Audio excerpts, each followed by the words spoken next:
Concernant l'utilisation des ustensiles, il y a des ustensiles qui appartiennent à un restaurant, il y a les ustensiles qui appartiennent à des établissements publics, et enfin, il y a le particulier qui, lui, ne trempe pas ses ustensiles. Quel va être le statut par rapport au mikvé de ces trois catégories ainsi annoncées? On va y aller. Tout d'abord, les ustensiles appartenant à un restaurant.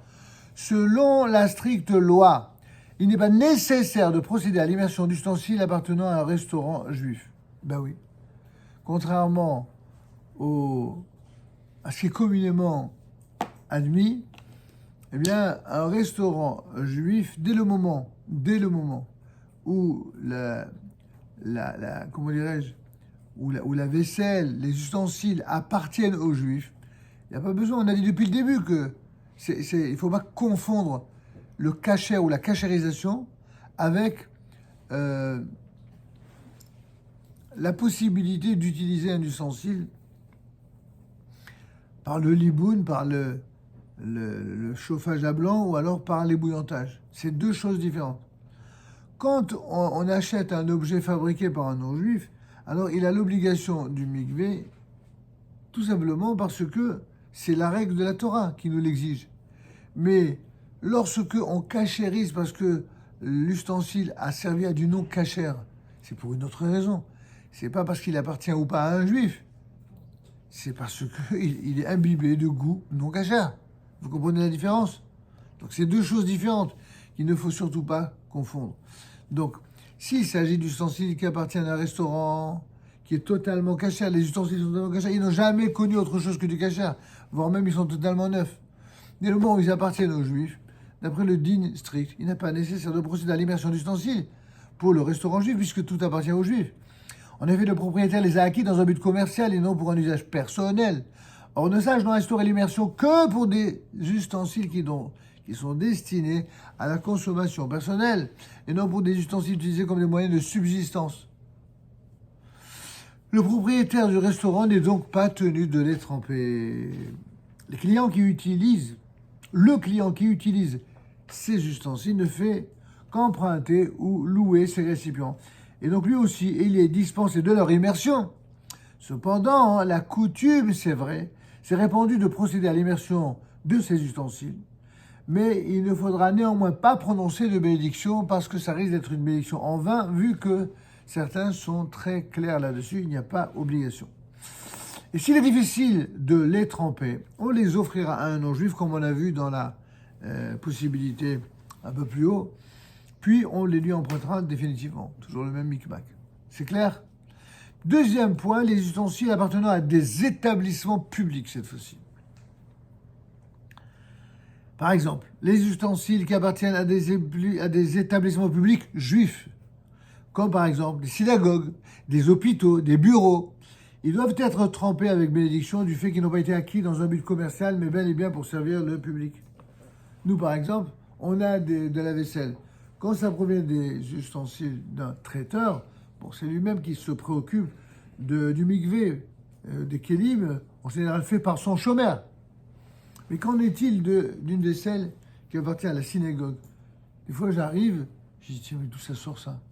Je demande à chacun d'où ça sort. Personne n'est capable de me dire.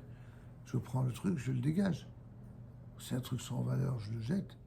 Ou alors, il a une valeur, mais je ne sais pas sa origine, je sais pas. Alors, je l'offre à la femme de ménage qui est très heureuse d'acquérir régulièrement des trucs laissés. Et si vraiment ça vaut la peine de le récupérer, alors, dans le doute, on le cachérise ou on va au moins le tremper au mikvé pour qu'il soit nôtre. Et là, on rétablit le problème. Pourquoi? Parce que, même si c'est pas un usage commercial, mais c'est pour le public. Et on ne peut pas faire tomber le public à lui faire manger dans des ustensiles non stérilisés, alors que chez lui à la maison, il va le faire. Vous comprenez l'idée? C'est aussi le cas des ustensiles de l'armée, par exemple en Israël. En Israël, par définition, l'écrasante majorité des soldats, Dieu merci d'ailleurs, c'est des juifs. C'est vrai qu'il y a des druzes, c'est vrai qu'il y a quelques non-juifs, c'est vrai qu'il y a quelques même musulmans marocains qui sont loyaux. Mais l'écrasante majorité, et encore une fois, Dieu merci, de nos soldats en Israël sont juifs. Alors on ne peut pas leur donner à manger dans n'importe quoi. Donc les ustensiles de l'armée en Israël, c'est le grand rabbinat d'Israël qui délègue cela comme mission à l'aumônerie militaire d'Israël. Il y a ce qu'on appelle un grand rabbin militaire et il y a des rabbinim militaires dans chaque grande compagnie qui sont chargés de veiller à tremper au mikvé toute vaisselle qui est achetée par l'armée pour que les juifs mangent cachère. D'accord? Donc c'est l'exemple de ce qu'on appelle une collectivité. Enfin, dernier point, le particulier qui ne trempe pas ses ustensiles. En effet, si une personne elle est invitée chez un autre qui ne trempe pas ses ustensiles, quelqu'un, a priori, qui mange cachère, il a tout acheté cachère, mais il vous dit, écoute, moi je te préviens, hein, chez moi tout est cachère, mais je ne veux pas mentir, je ne vais pas tremper la vaisselle au mikvé. Waouh! Ah, je te remercie d'avoir été honnête, mais ne le prends pas mal, je ne peux pas manger chez toi. Comment? Oh, quel imbécile d'avoir été honnête. Ah ben sinon, surtout ne regrette pas d'avoir été honnête. Tu m'aurais fait fauter et tu aurais eu double responsabilité de gravité et de la faute que tu as commise et le fait de m'avoir fait fauter. Donc heureusement, Courtin, je te suis reconnaissant vraiment de m'avoir dit la vérité. Mais je ne peux pas. Quelqu'un qui ne trempe pas ses ustensiles, il est défendu de goûter aux aliments qui lui sont servis, à moins qu'il ne lui soit présenté dans des récipients, par exemple, en plastique, ou en porcelaine, ou en bois. Bref, tous les ustensiles qui, a priori, ne nécessitent pas de manière obligatoire à mikvé. En effet, il a déjà été enseigné qu'il est interdit de se servir, même occasionnellement, d'un ustensile non immergé. A priori, on doit éviter cela. C'est dans des cas rarissimes d'exception qu'il y a des tolérances.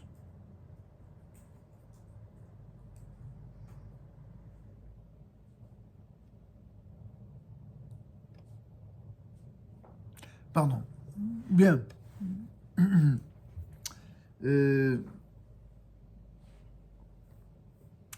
Donc même si l'aliment cuit ou servi dans le récipient non immergé n'est pas défendu, il est interdit de le consommer dans ce même ustensile car il est interdit d'en faire une utilisation, même fortuite.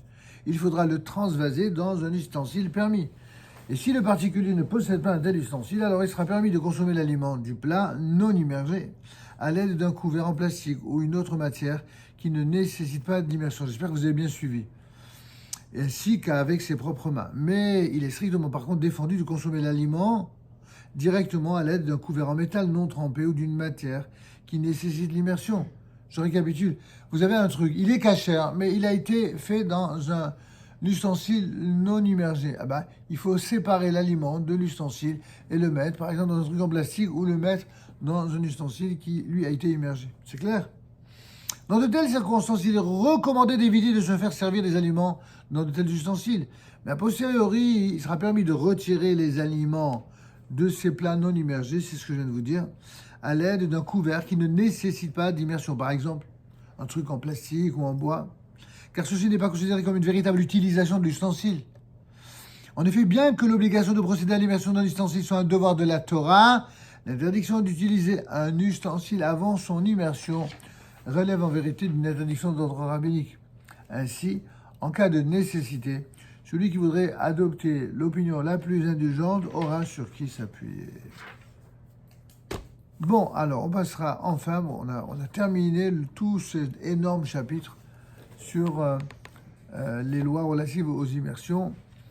On va passer à la semaine prochaine à une dimension plus concrète et sympathique pour quelqu'un qui est amené à tremper la vaisselle au mikvé, à savoir comment va se dérouler l'immersion, le déroulement de l'immersion.